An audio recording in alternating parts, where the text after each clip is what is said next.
Olha o canal Brasil Notícias chegando, eu sou Fagundes trazendo mais informações. Hoje, 17 de julho de 2025. Agora nós vamos dar um pulinho lá no julgamento que está ocorrendo no STF. Olha, eu vou falar para vocês uma coisa, faz anos não.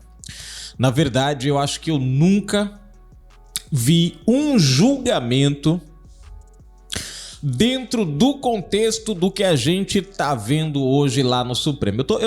Eu tô tentando lembrar aqui qual foi o julgamento que teve, gente, os precedentes que nós estamos vendo, as decisões, o formato, eu não encontro. Pra ser sincero, eu não consigo lembrar de um julgamento que a gente viu acontecer nos moldes que o julgamento relacionado a Bolsonaro e aos militares ali, né? Não consigo encontrar nenhum que aconteceu nesse formato. Mas vamos aqui para a matéria, né? Deixar vocês bem ligadinhos aqui. Olha, presta atenção.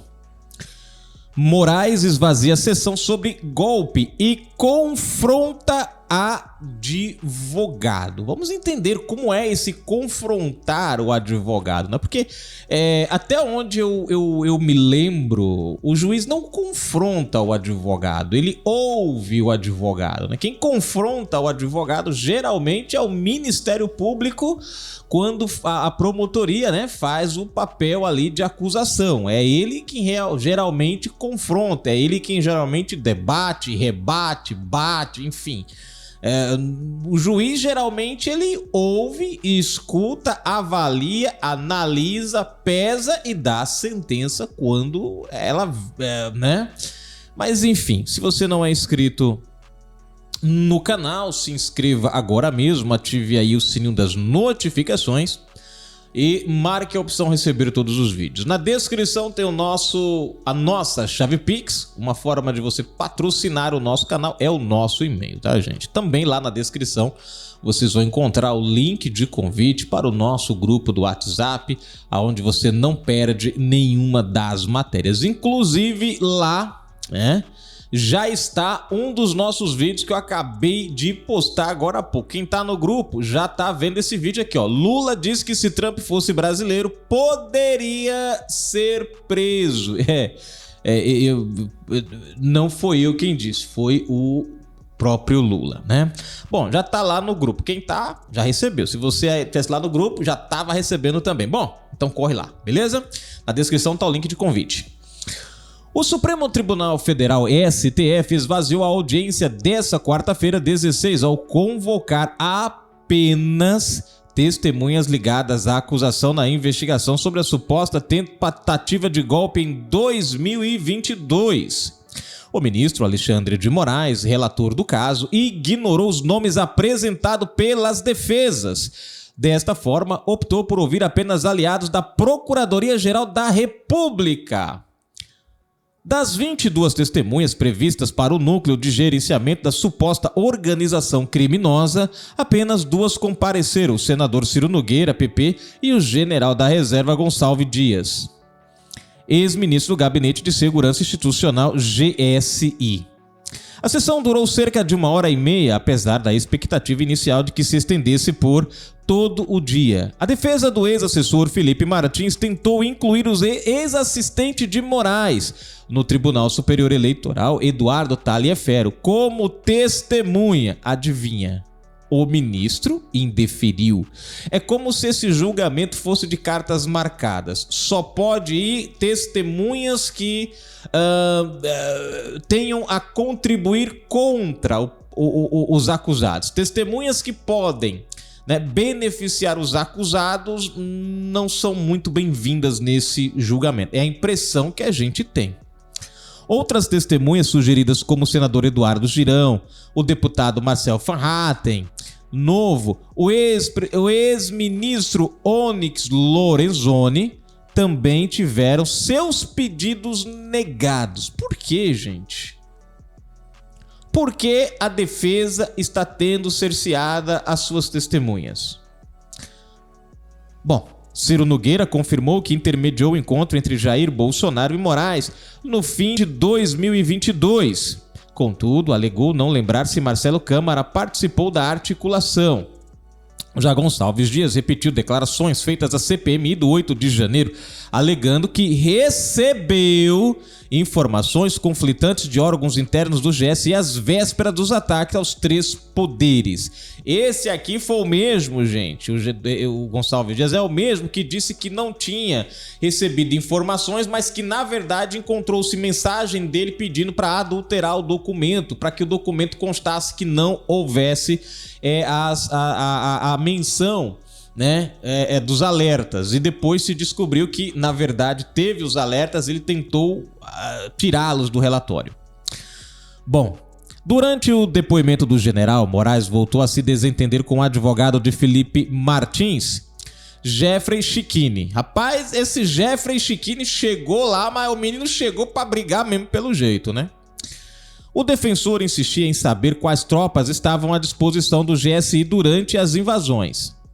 No entanto, Moraes o interrompeu e argumentou que a pergunta já havia sido respondida. Chiquini, então, se referiu aos invasores como vândalos, que irritou o ministro. Primeiro, pare de perguntar aquilo que nós não quer responder. Segundo, você tá tratando, pelo amor de Deus, não diga que as pessoas o que elas porque tem que ser o que a gente quer. Mais ou menos isso.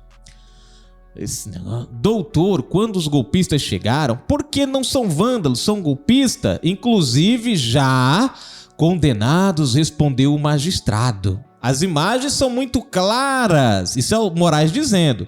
O juiz, gente, o juiz que vai julgar o caso já trata os fatos como concretos. Quer dizer, você vai julgar, você não sabe.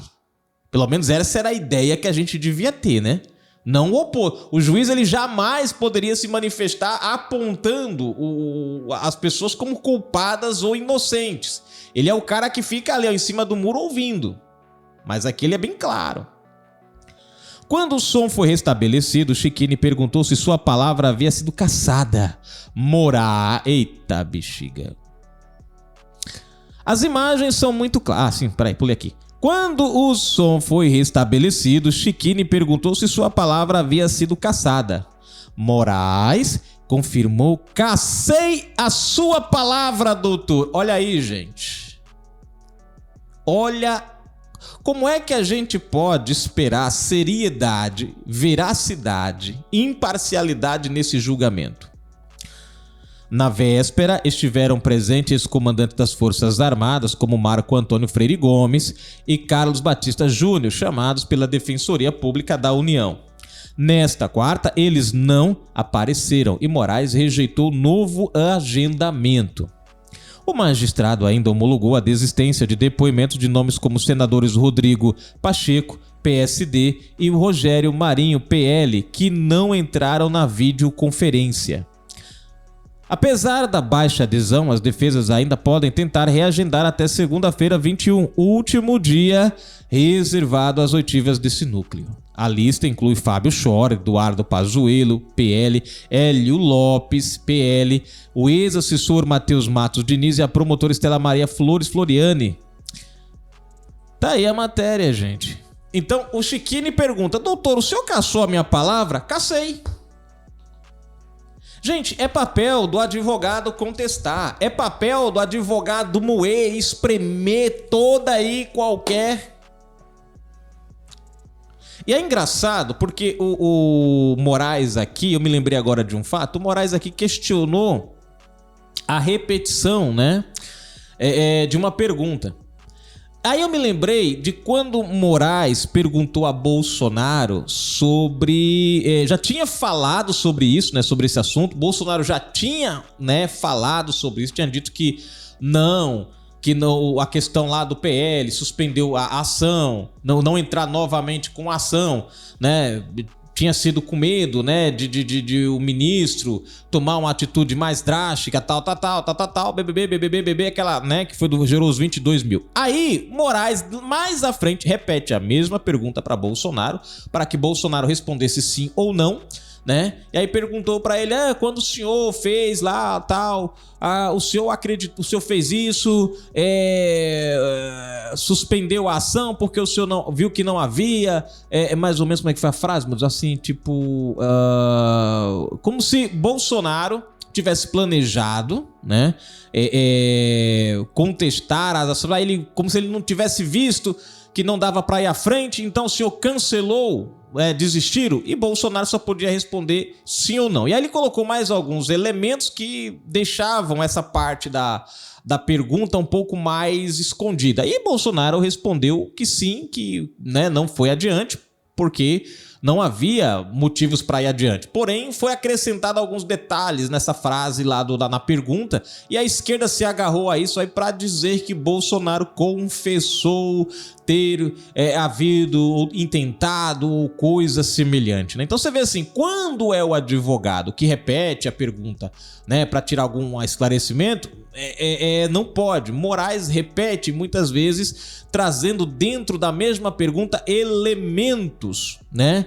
que são acrescentados ali, como quem diz, para dar uma dubiedade à resposta, né? Caso o cara responda assim, quem estiver ouvindo pode ser levado a crer que o cara está concordando com o crime, sendo que a pergunta original não é relacionada ao fato que foi apontado, né? Enfim, e aí, cassado a palavra. Gente, esse é o nosso julgamento. Você pode observar que o Moraes não teve nenhum entrave até agora com a Procuradoria-Geral da República. Já pararam para observar isso? Você tem um monte de não sei, talvez, quem sabe, penso eu, acredito, mais ou menos numa dúvida, mas você não viu nenhuma vez Moraes tendo algum problema com a Procuradoria-Geral da República, com a acusação. A acusação teve uma liberdade, trouxe pontos e mais pontos que a maioria deles são pontos, sabe, que não tem uma base assim. Enfim, é algo absurdo quando a gente olha dentro do contexto, né, da delação do Cid, né, um monte de furo. Em nenhum momento a gente viu Moraes questionando a Procuradoria-Geral. Já observaram, gente? Só as defesas é que são questionadas, barradas, têm seus pedidos negados. A Procuradoria-Geral não. A acusação praticamente teve toda a liberdade de atuar do jeito que quis, da forma que entendeu que deveria ser. Mas enfim, né? É só o meu reles conhecimento, quase nada. Talvez, não sei, de repente acredito eu, achando que tô na dúvida, que entendo sem entender nada desse negócio. Eu aprendi com o Cid isso, tá? Se o Cid pode, por que eu não posso, né? Bom, gente, vamos lá para os comentários agora, né? Se você deixou seus comentários, corre rapidinho aí, né? Deixou seus comentários, corre aí. Ou melhor, se você não deixou o seu comentário, corre aí, deixa o seu comentário que no próximo vídeo a gente pode estar lendo. Vamos lá, deixa eu ver aqui quem comentou. Dudu comentou aqui, deixa eu ver, é o começo do fim, o Congresso desmoralizado. Pois é, né? IOF, Moraes desmoraliza o Congresso, Trump volta a defender o Bolsonaro, AGU culpa Big Techs por tarifaço. Marcado aqui. Fátima Menezes comentando aqui também, deixa eu ver, esse país não tem como dar certo, comentou ela no vídeo, servidoras fantasma no gabinete de Mota. E aí é engraçado, gente, é que eu finalizo o nosso vídeo, finalizo aqui, é engraçado que esses servidores fantasma vieram à tona justamente na véspera de Moraes decidir contra a decisão do Congresso. Ou seja, de ignorar a decisão do Congresso e atender o governo. E Mota, ao ser questionado, ficou calado, né? Isso me lembrou muito quando a anistia estava para ser pautada por Mota, que explodiu o escândalo do pai dele, né? Agora, coincidentemente, em outro momento muito importante, explode outro escândalo contra Mota e ele simplesmente recua diante do Supremo. Bom, são coisas que a gente pensa, né? Eu acho que pode, né, pensar ainda, né? Enfim, bom, não sei até quando, mas eu acho que ainda pode. Bom, gente, fui. Até mais.